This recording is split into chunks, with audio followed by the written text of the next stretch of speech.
Direct tax payers 132% పెరిగారు ఆయన తీసుకున్న రిఫార్మ్ వల్ల.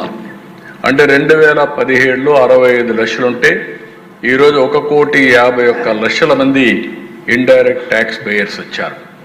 ఇంకొక పక్క అధ్యక్ష జిఎస్టీ రిసీప్ట్స్ ఒకసారి మీరు చూస్తే 207% ఇంక్రీజ్ అయింది.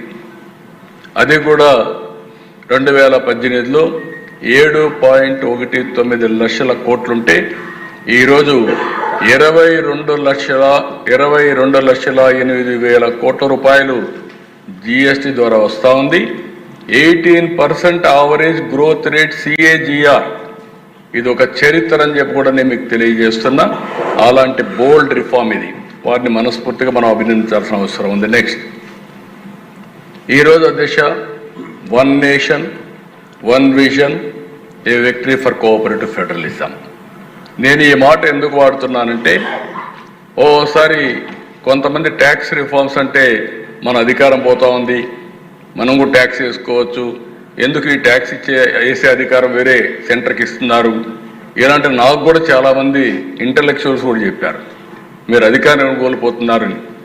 నాకు అధికారం కాదు, శాశ్వతంగా ప్రజలకు అధికారం ఇవ్వాలనేదే నా ధ్యేయం. అందుకే వన్ నేషన్ వన్ విజన్ ముందుకెళ్ళామని చెప్పి కూడా నేను తెలియజేస్తున్నా.